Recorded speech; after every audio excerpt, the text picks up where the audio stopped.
नमस्ते, cook with me में एक बार फिर से आप सभी का बहुत बहुत स्वागत है। आज हम यहाँ पर आए हैं बहुत ही स्पेशल रेसिपी के साथ, जो है ट्रेडिशनल महाराष्ट्रियन थाली। जैसे कि आप सभी को पता है, महाराष्ट्र जो है वह बहुत से उत्सवों के लिए तथा बहुत से त्योहारों के लिए बहुत ही ज़्यादा प्रसिद्ध है और हर एक त्योहार की स्पेशल रेसिपी यहाँ पर जो होती है वह होती है यहाँ की प्रसिद्ध पूरन पोली। तो यह पूरन पोली यानी इस महाराष्ट्र की यह जो ट्रेडिशनल थाली है वह किस तरह से बनानी है, इसकी रेसिपी आज हम यहाँ पर जानेंगे। आइए इसकी शुरुआत करते हैं। इसके लिए हमें जो पूरन पोली के लिए जो सामग्री लगने वाली है वह सबसे पहले देखेंगे। इसके लिए मैंने यहाँ पर लिया है करीब करीब एक बड़ा बाउल चना दाल, यानी करीब करीब यह पाव किलो से थोड़ी सी ज़्यादा है। तो यह दाल हमें यहाँ पर ले लेनी है। यह दाल हमें अच्छी तरह से कुकर को लगाकर इसकी सीटियाँ निकालनी है। इससे पहले इसको बहुत ही अच्छी तरह से पानी से वॉश कर लीजिएगा और उसके बाद इसको कुकर में डाल लेना है और कुकर में 1/3 पानी डालकर इसको बहुत ही अच्छी तरह से 7 से 8 इसकी सीटियाँ हमें निकाल लेनी है। बिल्कुल अच्छी तरह से इसकी सीटियाँ हम निकाल लेंगे तो बहुत ही अच्छी तरह से यह जो दाल है वह सॉफ्ट हो जाएगी। आइए, सीटियाँ हो चुकी है। अब इसके लिए हमें जो पूरन पोली का जो प्रसिद्ध व्यंजन है वह है इसकी आमटी, जिसे हम सार भी कहेंगे। तो सार बनाने के लिए हमें अत्यावश्यक जो सामग्री है वह है इसका यह जो होता है पानी। इस चना दाल का जो पानी होता है यानी सारन जो होता है वह हमें निकालना है। तो उसके लिए क्या करना है, एक थोड़ा सा मैंने पानी अलग से गर्म करके रखा था, वह पानी इस दाल के अंदर डालना है, उबले हुए दाल के अंदर, और वह पानी छान कर हमें एक साइड को निकाल लेना है।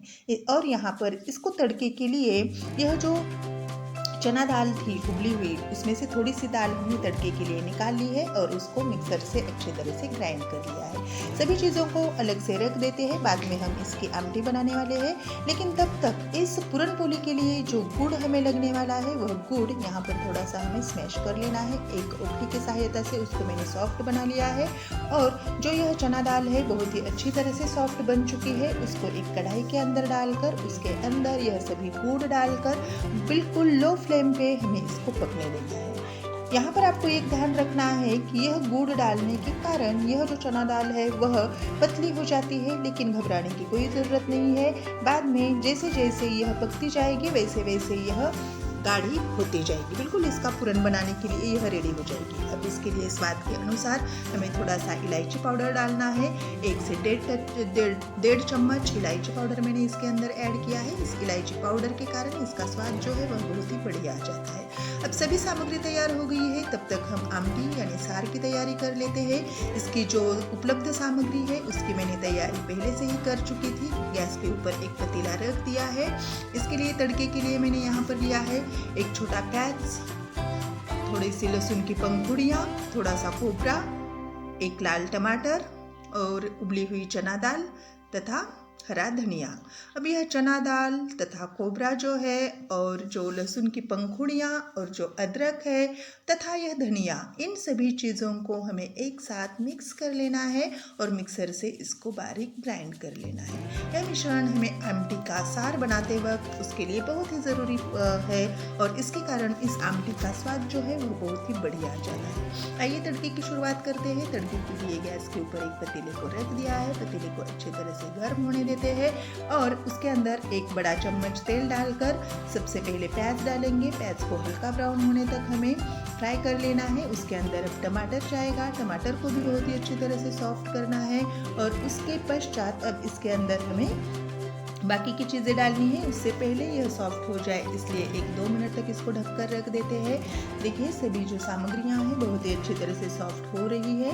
यह आमटी बनाते वक्त हमें थोड़ा रखना है, ज़्यादा जल्दबाजी नहीं करनी है। सभी चीज़ों को बहुत ही अच्छी तरह से फ्राई कर लेना है ताकि यह सभी अच्छी तरह से बन जाए। अब इसके अंदर हमें लाल मिर्च ऐड करनी है, थोड़ा सा गरम मसाला और 1/2 टीस्पून हल्दी पाउडर। यह सभी सामग्री इस अंदर डालकर सभी मिश्रण को बहुत ही अच्छी तरह से मिक्स कर लेना है। गर्म मसाला जो है वह थोड़ा सा ऐड करके यहाँ पर मैंने जो ट्रेडिशनल पद्धति से बनाया जाता है, जिसे काला मसाला कहते हैं, जो कि घर पे बनाया जाता है, वह मसाला मैंने इसके अंदर यूज़ किया है।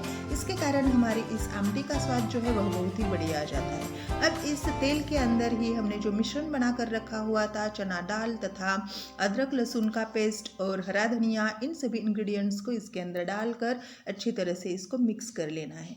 आप यहाँ पर देख सकते हो कितना सुंदर कलर हमारे इस मिश्रण को आ गया है, और यही सीक्रेट है, इसका टेस्ट जो है वह बहुत ही बढ़िया, बहुत ही लाजवाब आ जाता है। अब इसके अंदर हमने जो यह सार निकाल कर रखा हुआ था, दाल का जो पानी निकाल कर रखा हुआ था, उतना ही पानी इसके अंदर हमें ऐड करना है। अलग से पानी इसके अंदर नहीं डालना है, नहीं तो हमारी इस आमटी का टेस्ट जो है वह बिगड़ जाता है। अब इसके अंदर आवश्यकता के अनुसार नमक ऐड करेंगे। 2 से 2.5 चम्मच नमक हमने इसके अंदर ऐड किया है, और बिल्कुल लो फ्लेम पे अब इसको हमें पकने देना है। लीजिए, आमटी तो तैयार हो गई है। अब हमें पूरन पोली बनानी है, तो उसके लिए मैंने यहाँ पर एक आटा गूंथ कर रखा हुआ है। और यहाँ पर एक बात आपको ध्यान में रखनी है कि आटा जो है वह बिल्कुल सॉफ्ट गूंथ कर रखना है, जिसके कारण हमारी यह जो पूरन पोली है वह बहुत ही स्वादिष्ट बनेगी। अब पूरन पोली के लिए यह आटा हमने गूंथ कर रख छोड़ा है एक 10 से 15 मिनट तक, ताकि पूरन पोली बहुत ही अच्छी तरह से सॉफ्ट हो जाए। तब तक हमारा वक्त बिल्कुल भी बेकार नहीं जाना चाहिए, इसलिए अब हम तैयारी करते हैं पकौड़ी की। पकौड़ी के लिए मैंने यहाँ पर एक बाउल बेसन लिया है।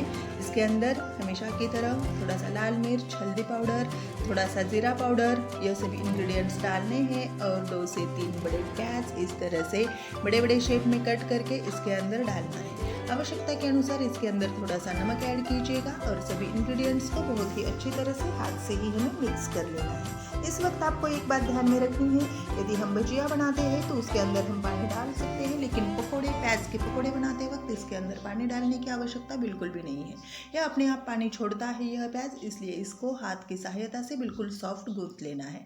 आप यहाँ पर देख सकते हो यह बहुत ही अच्छी तरह से मिश्रण रेडी हो चुका है। अब यह जो पकोड़े हैं इनको फ्राई करने के लिए ले लेते हैं। गैस के ऊपर एक पैन को रख दिया है। वह जो मिश्रण है हमारा, एक 10 मिनट तक उसको रख छोड़ते हैं, और तब तक इसका और एक जो पदार्थ है, जो कि बॉबी, पापड़ या कुछ भी आपकी आवश्यकता के अनुसार कोई भी आप इसमें ले सकते हो, यह ऑप्शनल है। यहाँ पर मैंने बॉबी लिया है, तो इसको हम अच्छी तरह से फ्राई कर लेते हैं। बहुत ही अच्छी तरह से कलरफुल यह बॉबी या पापड़ यदि हम ले लेते हैं, तो हमारी यह ट्रेडिशनल थाली जो है वह बहुत ही सुंदर कलरफुल लगती है। सभी चीज़ों को बहुत ही अच्छी तरह से फ्राई कर लेते हैं, और इसको एक अलग से प्लेट में निकाल लेते हैं। देखिए कितना सुंदर कलर हमारे इन सभी बॉबीज को आ गया है। यह सब अब अलग से एक प्लेट में निकाल लेते हैं। यह ट्रेडिशनल थाली बनाने में हमें कम से कम 1 से 2 घंटे लगते हैं। ये सभी चीज़ें हमें बहुत ही अच्छी तरह से मैनेज करनी पड़ती है, लेकिन यह थाली खाते वक्त जो स्वाद आता है इसका वह बहुत ही बढ़िया होता है। आइए तब तक यह जो पकौड़े हैं उसको अभी हम फ्राई कर लेते हैं। गैस के ऊपर एक पैन को रख देना है, उसके अंदर आवश्यकता के अनुसार तेल डालकर सभी पकौड़े बहुत ही अच्छी तरह से फ्राई कर लेने हैं। प्याज उसके अंदर ढेर सारा डालने के कारण उसने अपने आप पानी छोड़ रखा है, जिसके कारण यह पकौड़े जो है बहुत ही क्रिस्पी और बहुत ही टेस्टी बनते हैं। तो इस तरह से ब्राउन कलर पे ये सभी पकौड़े हमें फ्राई कर लेने हैं, और इनको एक अलग से प्लेट में हमें निकाल लेना है। आप यहाँ पर देख सकते हो बिल्कुल होटल स्टाइल ऐसे कुरकुरे पकौड़े यहाँ पर रेडी है। अब जो पूरन था हमने जो बनाने के लिए रखा था वह बिल्कुल रेडी हो चुका है।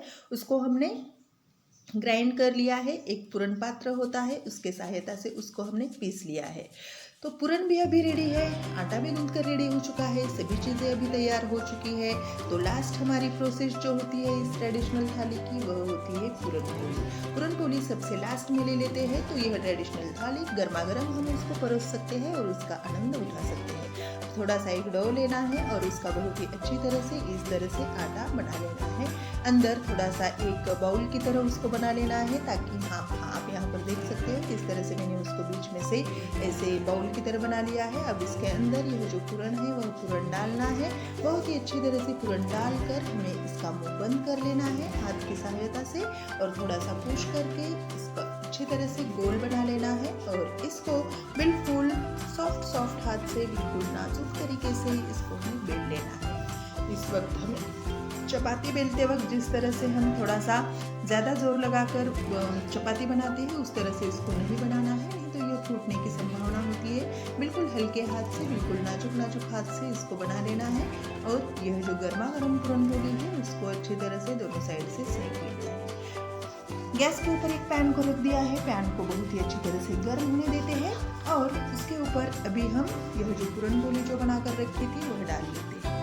पूरन पोली बिल्कुल मीडियम शेप में हमें बना लेनी है ताकि यह दिखने में बहुत ही सुंदर दिखती है। इसके ऊपर यदि अतिरिक्त आटा है तो वह आटा एक कपड़े की सहायता से हमें निकाल लेना है, लेकिन मैंने यहाँ पर आटे का प्रयोग बहुत कम किया है इसलिए आटा निकालने की ज़रूरत नहीं पड़ रही है। लेकिन आपको यदि नहीं जमता है तो यह आटा जो है वह कपड़े की सहायता से हल्के से उसको निकाल लीजिएगा। अब यह जो पूरन पोली है उसको सावधानीपूर्वक पलट लेते हैं।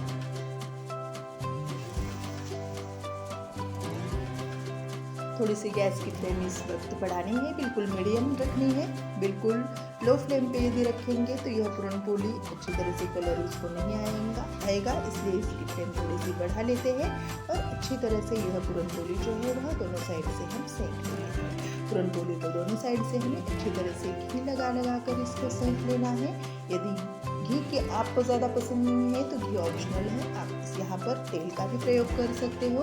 तेल से भी हम इसको बहुत ही अच्छी तरह से बढ़िया बना सकते हैं दोनों साइड को, लेकिन यहाँ पर घी या तेल जो भी आप ले लें थोड़ा सा ज़्यादा ही इसका प्रयोग करना है, क्योंकि इसके कारण यह हमारी पूरन पोली जो है वह बिल्कुल ही सॉफ्ट हो जानी चाहिए और सॉफ्ट पूरन पोली खाने में जो मज़ा है वह सख्त पूरन पोली। तो लीजिए तैयार है बिल्कुल ही गर्मा गर्म, मुँह में डालते ही घुल जाने वाली बहुत ही सॉफ्ट बिल्कुल नर्म ऐसी पूरन पोली। आप यहाँ पर देख सकते हो ट्रेडिशनल महाराष्ट्रियन थाली यहाँ पर बिल्कुल रेडी हो चुकी है, जिसमें गर्मा गर्म दूध है जिसके अंदर ढेर सारा घी का प्रयोग किया है, गर्मा गर्म आमटी है जिसका स्वाद बहुत बढ़िया है, बॉबी है तथा यह पकोड़े है और गर्मा गर्म मुँह में डालते ही घुल जाने वाली गर्मा गर्म बिल्कुल सॉफ्ट पूरन पोली।